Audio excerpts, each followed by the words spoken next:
Everyone, स्वागत है आपका आपके अपने यूट्यूब चैनल शबी क्लासेस में। और मैं हूं शगुफ्ता और आप पढ़ रहे हैं आज एनसीएफ 2005 यानी राष्ट्रीय पाठ्यचर्या की रूपरेखा 2005 पर हम आज चर्चा करेंगे।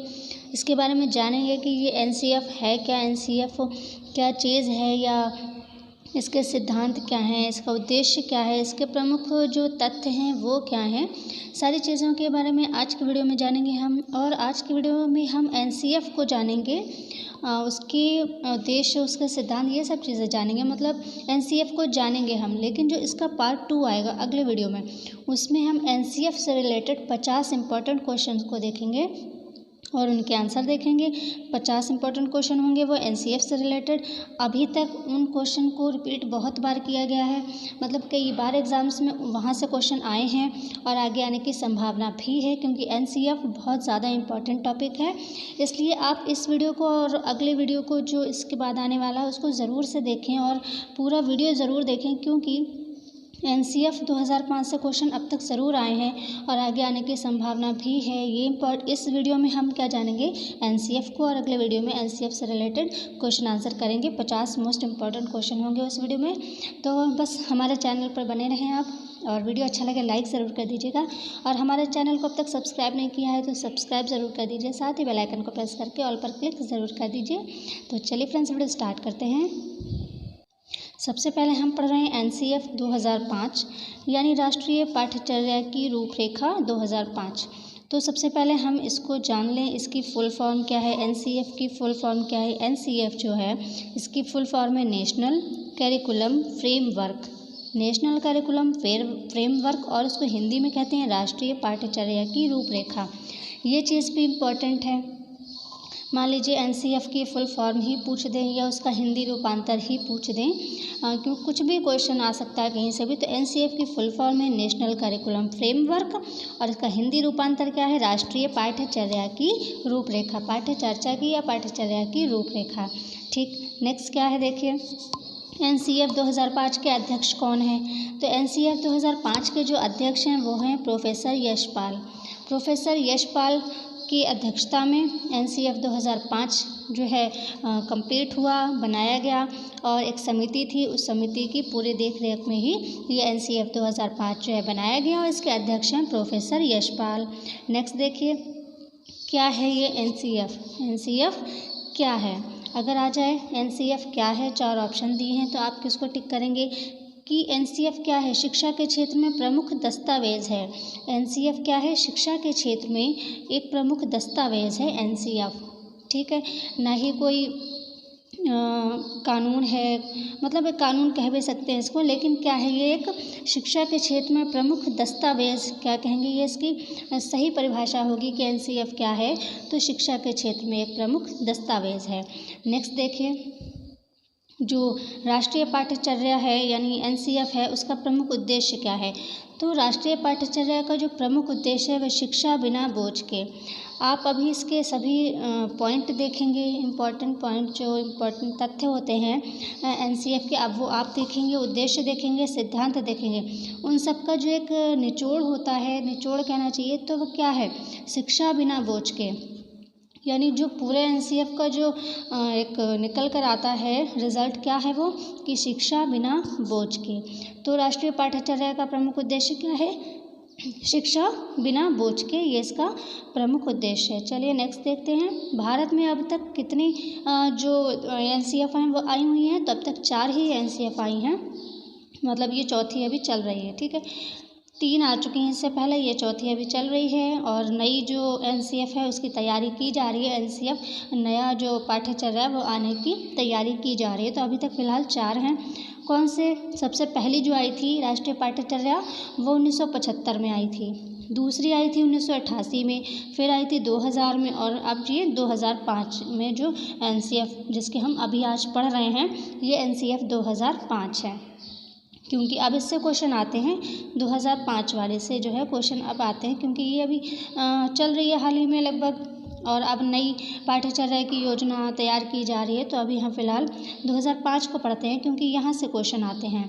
तो अब तक कितनी, ये भी क्वेश्चन बन सकता है कि अब तक कितनी राष्ट्रीय पाठ्यचर्या आ चुकी हैं, यानी एनसीएफ कितने आ चुके हैं, कितनी पाठ्यचर्या आ चुकी हैं। तो 4 आ चुकी हैं, 1975 में, 1988 में, 2000 में और 2005 में, यानी 4 आ चुकी हैं, यानी चौथी चल रही, 3 आ चुकी हैं, चौथी चल रही। ठीक है, नेक्स्ट देखिए, राष्ट्रीय पाठ्यचर्या की जो रूपरेखा है, 2005 वाला जो एनसीएफ है, राष्ट्रीय पाठ्यचर्या की जो रूपरेखा है, वो कहाँ से लिया गया, उसकी मतलब कहाँ से उसको उद्धृत किया गया, कहाँ से उसको टॉपिक कहाँ से लिए गए हैं, कहाँ से उसकी मतलब किस चीज़ को देखकर उसको वो हुआ था। तो आप इसमें देखेंगे आप 2005 के एनसीएफ का प्रारंभ शिक्षा शास्त्री रविन्द्रनाथ टैगोर की जो निबंध है सभ्यता और प्रगति के आधार को मानकर किया गया है। तो जो राष्ट्रीय पाठ्यचर्या की रूपरेखा है, उसका जो एक टॉपिक है वो एक तरह से सोचा गया कहाँ से बनाने का, कहाँ से उस प्रेरणा मिली, ये आप कह सकते हैं कि कहाँ से प्रेरणा मिली एनसीएफ 2005 की। तो मिली है वो रविन्द्रनाथ टैगोर का जो निबंध है सभ्यता और प्रगति, आप सभी ने पढ़ा होगा। रविन्द्रनाथ टैगोर का ये निबंध है सभ्यता और प्रगति, इसको जो है आधार मानकर किया गया था किसका, एनसीएफ 2005 का प्रारंभ। क्योंकि सभ्यता और प्रगति जो निबंध इनका है, इस निबंध में मतलब बच्चे को किस तरह से शिक्षा स्कूल में दी जानी चाहिए, शिक्षा कैसी होनी चाहिए, इसमें बहुत इम्पोर्टेंट टॉपिक भी दिए हुए हैं। तो उसको जो है प्रेरणा वहाँ से मिली, कहाँ से, रविन्द्रनाथ टैगोर की जो निबंध है सभ्यता और प्रगति, वहाँ से जो है इसको प्रेरणा मिली, वहाँ से आधार मानकर इसका प्रारंभ किया गया। नेक्स्ट देखिए, ये पॉइंट बन रहे हैं यहाँ से, ठीक है। फिर नेक्स्ट से क्या है, भारत सरकार के द्वारा रूपरेखा तैयार करने के लिए यूजीसी के पूर्व अध्यक्ष प्रोफेसर में 23 सदस्यों की समिति का गठन किया गया। इस समिति के द्वारा 21 राष्ट्रीय बिंदुओं को मद्देनजर रखते हुए 21 समूह का गठन किया गया। एनसीएफ 2005 का निर्माण मानव विकास संसाधन मंत्रालय की देखरेख में किया गया था। मतलब क्या है, यशपाल, जैसे कि अभी आपने देखा प्रोफेसर यशपाल कौन है, अध्यक्ष है, ठीक है। तो एक समिति बनाई गई थी जिसमें 23 सदस्य थे, ठीक है, 23 सदस्यों की एक समिति का गठन किया गया। इस समिति के द्वारा 21 राष्ट्रीय बिंदुओं को मद्देनजर रखते हुए समूह का गठन किया गया। एनसीएफ 2005 का निर्माण किसके द्वारा किया गया, किसकी देख रेख में किया गया, तो किसकी देख रेख में किया गया, MHRD यानी मानव विकास संसाधन मंत्रालय की देख रेख में किया गया था एनसीएफ 2005 का क्या निर्माण, किसकी देखरेख में, किस संस्था की या किस मंत्रालय की, तो मानव विकास संसाधन मंत्रालय की देखरेख में इसका जो है निर्माण किया गया या जो है ये लागू हुई, बनाई गई, ठीक है। तो अभी तक आपने जो भी चीज़ें ऊपर पढ़ी हैं इसमें बहुत ही मोस्ट इम्पॉर्टेंट बिंदु बन रहे हैं। कौन सा, पहला कि प्रेरणा कहाँ से मिली, तो वो रविन्द्रनाथ टैगोर के निबंध सभ्यता और प्रगति से मिली। अध्यक्ष कौन है, ये प्रोफेसर यशपाल हैं। इसी तरह से इसमें आपके बहुत सारे टॉपिक निकल आएंगे। उसका उद्देश्य क्या है, शिक्षा बिना बोझ के, और फुल फॉर्म आपकी, उसका हिंदी रूपांतरण, बहुत सारी चीज़ें आपकी कवर हो जाएंगी वहाँ से। अब देखिए एनसीएफ 2005 के उद्देश्य क्या हैं, जैसे कि जो मेन उद्देश्य क्या है शिक्षा बिना बोझ के, तो अभी आप इसको देख लीजिए, मेन उद्देश्य इसका क्या है, बच्चों का सर्वांगीण विकास करना एवं उन्हें स्कूली शिक्षा से बाहरी शिक्षा से जोड़ना, ठीक है। ये प्रमुख उद्देश्य है एनसीएफ 2005 का कि जो बच्चों की शिक्षा है उसको विद्यालय से बाहर की शिक्षा से भी जोड़ना। मतलब अगर उसको हम कुछ पढ़ा रहे हैं, मान लीजिए हम उसको पुष्प के भाग पढ़ा रहे हैं, ठीक है, तो किताबों में ना रहकर उसको हम वो पुष्प ला कर बाकायदा उसको प्रैक्टिकल कर कर दिखाएं, या अगर हम किसी खेत का पारिस्थितिक तंत्र पढ़ा रहे हैं, खेत का जो पढ़ा रहे हैं, तो उसको ले जाकर भी बाहर जाकर दिखाना चाहिए उसको। मान लीजिए हम ताजमहल के बारे में पढ़ा रहे हैं, तो अगर संभव हो सके तो उसको दिखा दे, लाल किला पढ़ा रहा है तो दिखा दे अगर संभव हो सके, या कुछ भी। ये एक एग्जाम्पल दे रही हूँ मैं कि मतलब अगर उसको कुछ पढ़ाया जा रहा है, तो जैसे चिड़िया, किसी चिड़ियों के बारे में कुछ पढ़ाया जा रहा है, तो उसको बाहर की दुनिया से जो है उसको जोड़ कर पढ़ाया जाएगा तो वह ज़्यादा प्रभावी होगा और बच्चे रुचि भी लेंगे। तो पहला उद्देश्य एनसीएफ का है कि बच्चों का सर्वांगीण विकास करना एवं उन्हें जो है स्कूली शिक्षा से बाहरी शिक्षा से जोड़ना। ठीक है, स्कूली शिक्षा से बाहरी शिक्षा से जोड़ना, ये पहला उद्देश्य है। दूसरा क्या है, एनसीएफ 2005 बालक के मूल्यांकन के लिए सतत एवं व्यापक मूल्यांकन पर बल देती है। नवीन सोच, तर्क क्षमता, चिंतन आदि विकसित करना इसका उद्देश्य है। किसका, एनसीएफ 2005 का क्या उद्देश्य है, बालक के मूल्यांकन के लिए सतत एवं व्यापक मूल्यांकन पर बल देती है। अगर ये आता है कि बालक के मूल्यांकन के लिए सतत एवं व्यापक मूल्यांकन पर बल देती है, और कौन देता है, तो ऑप्शन में अगर एनसीएफ 2005 है तो आप उसे टिक करेंगे। और क्या है, नवीन सोच, तर्क क्षमता, चिंतन आदि विकसित करना इसका उद्देश्य है एनसीएफ 2005 का।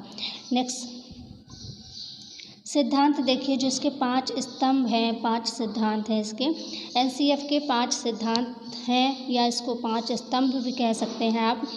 तो क्या हैं वो पांचों सिद्धांत इसके, जो कि इसके 5 स्तंभ कहे जाते हैं। ज्ञान को बाहर जीवन से जोड़ना, जैसे कि अभी पहले बताया हुआ है, ज्ञान को बाहर जीवन से जोड़ना, ना कि उसको किताबों तक सीमित रखना। ठीक है, बाहर जीवन से भी जोड़ना, ये इसका एक प्रमुख सिद्धांत है एनसीएफ 2005 का। दूसरा क्या है, रटने की प्रणाली खत्म की जाए। यहाँ पर रटने है, ठीक है, रटने की प्रणाली खत्म की जाए। उसको मतलब कोई भी विषय हो, ये नहीं कि किताबों में बस रट रहे हैं, उसको प्रैक्टिकल करके दिखाना है, उसको बाहरी जीवन से जोड़ना, बाहरी शिक्षा से जोड़ना है। तो शैक्षिक भ्रमण भी इसमें आ सकते हैं। मतलब इससे क्या होगा, रटने की प्रणाली ख़त्म होगी, और जब रटने की प्रणाली ख़त्म होगी तो बच्चे चीज़ों को समझेंगे, और जब समझेंगे तो वो चीज़ें ज़्यादा समय तक उनके माइंड में रहेंगी, या फिर हमेशा के लिए माइंड में फिक्स हो जाती हैं। ठीक है, तो रटने की प्रणाली को ख़त्म करना है दूसरा इसका जो सिद्धांत है वो। तीसरा क्या है, पाठ्य पुस्तक पर केंद्रित ना हो शिक्षा। वही बात आ रही है कि पाठ्य पुस्तक पर केंद्रित ना हो शिक्षा। अगर हम पुष्प के भाग पढ़ा रहे हैं बच्चों को, तो वो सिर्फ किताब में ही जो चित्र बना है उसमें ही उसको नहीं समझाना है। अगर संभव हो सके तो बाहर से एक पुष्प मंगवाएं उसको, और पुष्प दिखाकर उसको बाकायदा प्रैक्टिकल करा कर कि हाँ पुष्प के भाग जो होते हैं वो कौन कौन से भाग हैं, क्या है। तो मतलब पाठ्य पुस्तक पर केंद्रित ना हो शिक्षा, आप उसको मतलब प्रयास करें कि शिक्षा जो आप दें वो ऐसा ना हो कि पाठ्य पुस्तक तक ही सीमित हो, ऐसा ना हो। ये तीसरा इसका सिद्धांत है। चौथा देखिए, कक्षा कक्ष को गतिविधियों से जोड़ा जाए और इन्हें लचीला बनाया जाए। कक्षा कक्ष को गतिविधियों से जोड़ा जाए और इन्हें लचीला बनाया जाए। जब कक्षा कक्ष में आप गतिविधियां कराएंगे तो बच्चे जो हैं पढ़ने में रुचि लेंगे, वो बिल्कुल पढ़ाई को बोझ नहीं महसूस करेंगे, वो एंजॉय लेंगे, पढ़ेंगे, उसको सीखेंगे, है ना। तो क्या है, कक्षा कक्ष को गतिविधियों से जोड़ा जाए और उन्हें लचीला बनाया जाए, ये चौथा सिद्धांत है। पांचवा सिद्धांत क्या है, राष्ट्रीय महत्व बिंदु को पाठ्यक्रम में शामिल किया जाए। राष्ट्रीय महत्व बिंदु को पाठ्यक्रम में शामिल किया जाए, ये इसका पांचवा जो सिद्धांत है। तो ये 5 सिद्धांत जो हैं ये तो आपको रटने हैं, क्योंकि सिद्धांत एनसीएफ के ज़रूर पूछ लिए जाते हैं कहीं ना कहीं से, ऑप्शन में लेकर किसी भी तरह से क्वेश्चन बनाकर। क्वेश्चन किस तरह से बनते हैं वो आप अगले वीडियो में देखेंगे। आपको 50 मोस्ट इम्पॉर्टेंट जो क्वेश्चन हैं वो देखने को मिलेंगे एनसीएफ से रिलेटेड अगले वीडियो में। तो क्वेश्चन किस तरह से बनते हैं वो भी आप वहाँ देखेंगे। मतलब सिद्धांत आपको 5 याद करने हैं, इम्पॉर्टेंट है। दूसरी चीज़ देखिए, एनसीएफ का जो एक क्या कहना चाहिए, ये चीज़ जो है ये बहुत इंपॉर्टेंट, आप इसको ज़रूर याद करें। क्या, एनसीएफ 2005 की उत्पत्ति रविन्द्रनाथ टैगोर के निबंध सभ्यता एवं प्रगति से हुआ। ठीक, एक पॉइंट है ये आपका कि एनसीएफ 2005 की उत्पत्ति कहाँ से हुई या इसकी प्रेरणा कहाँ से मिली, तो किसकी, रविन्द्रनाथ टैगोर के निबंध सभ्यता और प्रगति से मिली इसको। दूसरा क्या है, एनसीएफ 2005 में रूपरेखा के तहत सभी भाषा में 8वीं अनुसूची में इसका अनुवाद किया गया। मतलब जो एनसीएफ 2005 है इसका जो संविधान की 8वीं अनुसूची है, जो कि पहले बताया हुआ भी है मैंने, 8वीं अनुसूची में क्या है, 22 भाषाओं का उल्लेख किया गया है। तो जो संविधान की 8वीं अनुसूची है जिसमें 22 भाषाओं का उल्लेख किया गया है, तो एनसीएफ 2005 का जो अनुवाद है वो इन सभी 22 भाषाओं में अनुवाद किया गया है, ताकि हर राज्य के लोग इसको आसानी से समझ सकें। ठीक है, एनसीएफ 2005 का उल्लेख जो अनुवाद है, एनसीएफ 2005 का अनुवाद है वो कितनी भाषाओं में किया गया है? अगर ये आता है तो आप लिखेंगे संविधान की 8वीं अनुसूची में जितनी भी भाषाएं हैं यानी 22 भाषाएं हैं उन सभी भाषाओं में किया गया है। आप ऐसे 22 भाषा नहीं लिखेंगे क्योंकि ऐसे 22 भाषाएं तो और कोई सी भी भाषाएं हो सकती हैं। तो वही 22 भाषाएं हैं जिनका उल्लेख किस में है? संविधान की 8वीं अनुसूची में है। वही 22 भाषाएं हैं जिसमें NCF 2005 का अनुवाद किया गया है। तो ये चीज़ इम्पोर्टेंट है, इसको जो है आप याद रखें।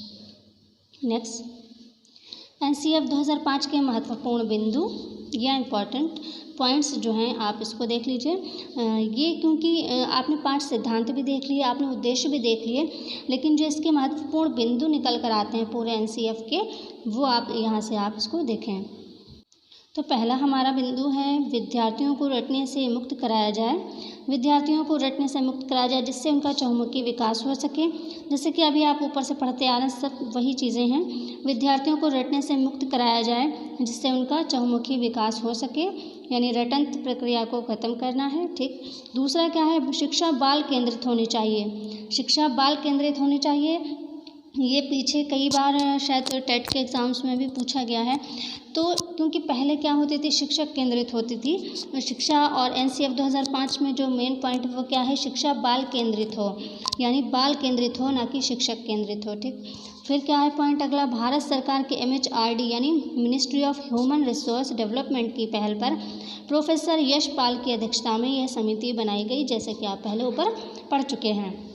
ये मेन पॉइंट है जो पूरे NCF को अगर हम पढ़ें तो ये मेन पॉइंट है जो निकल कर आते हैं, ये वो आपके सामने हैं। भारत सरकार के MHRD ministry of human resource development यानी मानव विकास संसाधन मंत्रालय जो है उसकी पहल पर, उसकी देख रेख में प्रोफेसर यशपाल की अध्यक्षता में ये समिति बनाई गई थी। कौन सी? NCF 2005। नेक्स्ट क्या है? पाठ्यक्रम ज़्यादा से ज़्यादा व्यवहारिक होना चाहिए। NCF 2005 का प्रमुख पॉइंट जो तथ्य है वो क्या है कि पाठ्यक्रम जो है वो ज़्यादा से ज़्यादा व्यवहारिक होना चाहिए, मतलब बहुत ज़्यादा हार्ड नहीं होना चाहिए, जो है ज़्यादा से ज़्यादा व्यवहारिक होना चाहिए। नेक्स्ट क्या है? राष्ट्रीय पाठ्यचर्या की रूपरेखा 2005 NCERT पाठ्यक्रम में सुधार लेने हेतु अपनाया गया है। सुधार लाने हेतु अपनाया गया है, ये एक सुधारात्मक कदम है। ठीक है। तो NCERT के द्वारा मतलब राष्ट्रीय पाठ्यचर्या की जो रूपरेखा यानी NCF 2005 है, NCERT पाठ्यक्रम में सुधार लाने हेतु अपनाया गया एक सुधारात्मक कदम है। यानी वही बात है कि NCF क्या है? तो NCF जो है एक शैक्षिक दस्तावेज़ है, और ये क्यों किया गया है? जो NCERT का जो पाठ्यक्रम है यानी NCERT की जो किताबें हैं, NCERT का जो पाठ्यक्रम है उसमें सुधार लाने हेतु अपनाया गया एक सुधारात्मक कदम है NCF 2005। नेक्स्ट है NCF 2005 14 एवं 15 जुलाई 2004 की बैठक का परिणाम है। ये भी मोस्ट इम्पॉर्टेंट है टॉपिक, इसको भी आप ज़रूर याद रखें। NCF 2005 14 एवं 15 जुलाई 2004 की बैठक का परिणाम है। नेक्स्ट क्या है? बाहरी ज्ञान से जोड़ा जाए। जैसे कि आप बार बार पढ़ रहे हैं, ये सबसे इम्पॉर्टेंट टॉपिक है, आप इसको ज़रूर याद रखें कि शिक्षा को स्कूली शिक्षा से बाहर की शिक्षा से जोड़ा जाए, बाहरी ज्ञान से जोड़ा जाए, ये इसका इम्पॉर्टेंट तथ्य है किसका? NCF 2005 का। नेक्स्ट क्या है? NCF 2005 का निर्माण NCERT ने किया, मोस्ट इम्पॉर्टेंट। ठीक है। NCF 2005 का निर्माण किसने किया? NCERT ने किया। किसने? NCERT ने। NCERT नहीं करना, NCERT ने किया। ठीक है। नेक्स्ट अगला देखें, राष्ट्रीय पाठ्यचर्या की रूपरेखा 2005 के अनुसार भाषा बच्चे की मातृभाषा होगी, यानी जो स्कूल में पढ़ाई होगी तो वो बच्चे की मातृभाषा में पढ़ाई जाए तो उसको अच्छे से समझ में आएगी। तो ये किसमें है? NCF 2005 में है। राष्ट्रीय पाठ्यचर्या की रूपरेखा 2005 के अनुसार भाषा बच्चे की मातृभाषा होगी। ठीक है। नेक्स्ट, NCF 2005 के निदेशक प्रोफेसर कृष्ण कुमार हैं। ठीक, इसके निदेशक कौन है? प्रोफेसर कृष्ण कुमार, और अध्यक्ष कौन है? प्रोफेसर यशपाल। तो यहाँ पर बिल्कुल कंफ्यूज नहीं होना, निदेशक जो हैं वो प्रोफेसर कृष्ण कुमार हैं, और NCF 2005 के जो अध्यक्ष हैं वो कौन है? प्रोफेसर यशपाल हैं, क्योंकि उनकी देखरेख में एक समिति बनाई गई थी और उस समिति में ये जो है इसका निर्माण हुआ, इसकी बनाई गई मतलब। ठीक है। तो अध्यक्ष हैं प्रोफेसर यशपाल और NCF 2005 के निदेशक कौन है? प्रोफेसर कृष्ण कुमार। ठीक। नेक्स्ट, शिक्षण सूत्र ज्ञात से अज्ञात एवं मूर्त से अमूर्त की ओर होगा। ये इसका एक जो NCF 2005 है उसका एक प्रमुख पॉइंट क्या था कि शिक्षण सूत्र कैसे होंगे, ज्ञात से अज्ञात की ओर, मूर्त से अमूर्त की ओर। कैसा होगा, ज्ञात से अज्ञात की ओर, ये आप पढ़ भी चुके हैं बाल विकास में, शिक्षण कौशल में। ज्ञात से अज्ञात एवं मूर्त से अमूर्त की ओर होगा शिक्षण सूत्र, ये इसका एनसीएफ ने कहा है। नेक्स्ट क्या है, तनाव मुक्त जो शिक्षा है, तनाव मुक्त शिक्षा का वातावरण देकर शिक्षा देनी चाहिए। यानी जो वातावरण है क्लासरूम का जो वातावरण है उसको तनाव मुक्त कर दिया जाए तब शिक्षा दी जाए। तनाव मुक्त शिक्षा का वातावरण देकर शिक्षा देनी चाहिए। नेक्स्ट क्या है, अभिभावक कोई यह संदेश मतलब को है, यहाँ पर कोई नहीं है, ठीक है, ये नहीं है, को है। अभिभावक को यह संदेश दिया जाए कि छोटी उम्र में निपुणता की आकांक्षा रखना गलत है।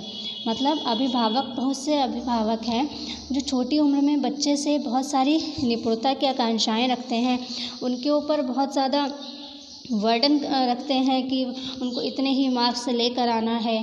तो ऐसा नहीं करना चाहिए, उनको सपोर्ट करना चाहिए। तो जो अभिभावक को यह संदेश दिया जाए, किसने कहा है, एनसीएफ 2005 में ये कहा गया है कि अभिभावक को यह संदेश दिया जाए कि छोटी उम्र में निपुणता की आकांक्षा रखना गलत है। ये किसने कहा, एनसीएफ 2005 ने। नेक्स्ट क्या है, बालक को क्रिएटिव बनाने का पूरा मौका दें। बालक को क्रिएटिव बनने का पूरा मौका दें, ना कि उनको किताबों तक सीमित रखें। उनको जो है बाहरी जीवन से जोड़ा जाए, उनको प्रैक्टिकल करके दिखाए। उनको जो अगर वो कुछ कर रहे हैं जिसमें वो रुचि ले रहे हैं, कुछ करना चाहते हैं, तो उनको पूरा मौका दें, थोड़ी छूट दें कि वो कुछ कर सकें। तो उनको क्रिएटिव बनने का पूरा मौका दें। ये जो सभी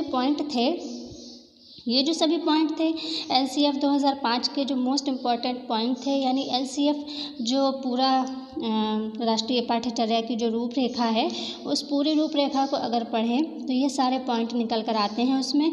जो उसके उद्देश्य हैं, जो उसके सिद्धांत हैं, सिद्धांत 5 ही हैं, ये आप यहाँ याद रखिएगा। उसको स्तंभ भी बोलते हैं कि एनसीएफ 2005 के 5 स्तंभ क्या हैं। यानी जो स्तंभ अगर पूछेंगे तो सिद्धांत ही होते हैं वो, ठीक है। ये यहाँ पर आप देखें, ये जो 5 सिद्धांत हैं, ये एनसीएफ 2005 के जो 5 सिद्धांत हैं ये हैं। आप इनको जो है ज़रूर याद रखें, क्योंकि ये जो सिद्धांत हैं ये मोस्ट इम्पॉर्टेंट हैं एनसीएफ के।